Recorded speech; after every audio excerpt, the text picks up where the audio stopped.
बिहार में चुनाव के बाद आरजेडी कहीं ना कहीं बहुत कमजोर हुई है, विपक्ष बहुत कमजोर हुआ है।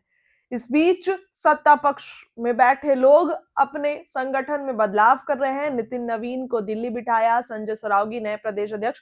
मतलब सत्ता पक्ष इस बात को लेकर पूरा फायदा उठाने की कोशिश कर रहा है। तेजस्वी यादव नेता प्रतिपक्ष है और चुनाव में ऐसा नहीं है कि उन्होंने मेहनत नहीं की। तेजस्वी यादव ने जमकर मेहनत की और उन्होंने एक दिन में 17 से 18 रैलियां की, जबकि भाजपा के लोग एक या दो रैली करते थे क्योंकि उनके कई सारे लोग थे। लेकिन आरजेडी की तरफ से तेजस्वी यादव ने अकेले रैली की। लेकिन चुनाव का जो रिजल्ट आया वो बिल्कुल अनप्रेडिक्टेबल था।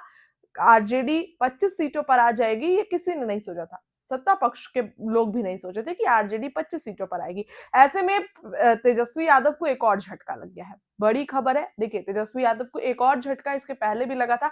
राज्यसभा की एक भी सीट के लिए तेजस्वी के पूरे पूरे विधायक नहीं थे। ये झटका लगा लगा था और अब फिर से तेजस्वी यादव की पार्टी आरजेडी को एक और झटका लग गया है। पूर्व जो आपको बताती हूं कि तेजस्वी यादव फिलहाल अभी इतने सक्रिय नहीं है, लेकिन फिर भी तेजस्वी यादव राजनीति पर तो नजर रखे ही हुए हैं, लगातार ट्वीट कर रहे हैं जो कुछ भी बिहार में चल रहा है। ऐसे में आपको बताऊं तो बिहार विधानसभा चुनाव में मिली शर्मनाक हार के बाद आरजेडी छोड़ने वालों का सिलसिला लगातार जारी है। मंगलवार को पूर्व डीजी अशोक कुमार गुप्ता ने प्रदेश आरजेडी बुद्धिजीवी प्रकोष्ठ के प्रदेश अध्यक्ष के साथ ही पार्टी की प्राथमिक सदस्यता से भी इस्तीफा दे दिया। उन्होंने अपने इस्तीफा प्रदेश अध्यक्ष मंगनी लाल मंडल को भेजा है। अशोक गुप्ता ने कहा कि पार्टी में कार्यकर्ताओं का सम्मान नहीं हो रहा है। छोटे कार्यकर्ताओं की कौन कहे, पार्टी के शीर्ष नेतृत्व को भी कार्यकर्ताओं की परवाह नहीं है, ये इल्जाम उन्होंने लगाया है। उन्होंने कहा कि दूसरे दलों में कार्यकर्ताओं का सम्मान किया जाता है, लेकिन आरजेडी में तो ये संस्कृति नहीं है।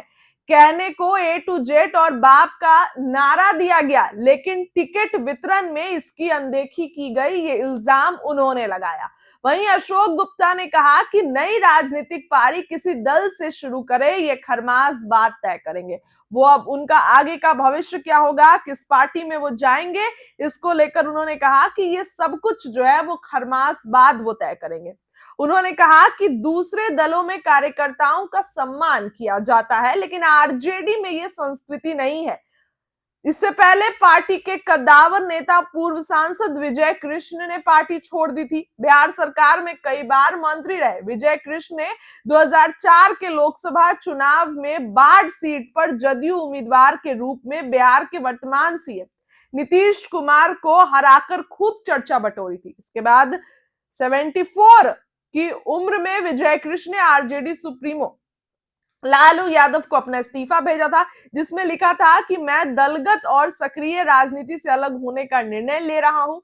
वे आरजेडी की प्राथमिक सदस्यता वो सभी संगठनात्मक पदों से त्याग पत्र देते हैं। आपको बता दें कि बिहार विधानसभा चुनाव में आरजेडी को करारी हार का सामना करना पड़ा। 143 सीटों पर लड़कर आरजेडी ने 25 सीटें जीत पाई। वहीं महागठबंधन को कुल 35 सीटें मिली। इन 35 में 22 सीटों पर जीत का अंतर 10,000 मतों से कम रहा। इसमें आरजेडी की 16, कांग्रेस की 3, भाकपा माले की 2 और इंडियन एक्सक्लूसिव पार्टी की 1 सीट शामिल है। 1,000 से कम मतों के अंतर वाली 9 सीटों में भी अधिक से अधिक यानी 5 सीटें आरजेडी कांग्रेस के विधायक ने जीती थी। बाकी 4 में 3 पर एनडीए जबकि 1 पर बसपा के विधायक ने जीत दर्ज की। तो इस बार कहीं ना कहीं तेजस्वी यादव के लिए झटका और फिर से जो है पार्टी के वरिष्ठ नेता ने इस्तीफा दे दिया है, तो तेजस्वी यादव के लिए और झटके की बात है। फिलहाल तेजस्वी अभी इतने सक्रिय नहीं है बिहार की राजनीति में जितने होने चाहिए थे। तेजस्वी फिलहाल अभी विदेश यात्रा पर है। हार के बाद वो विदेश यात्रा पर निकल गए हैं। देखने वाली बात हुई तेजस्वी वापस आएंगे तो क्या कुछ उनकी प्रतिक्रिया होती है। इस खबर के लिए इतना ही। आपको क्या लगता है कमेंट में राय रखिए। बहुत बहुत धन्यवाद।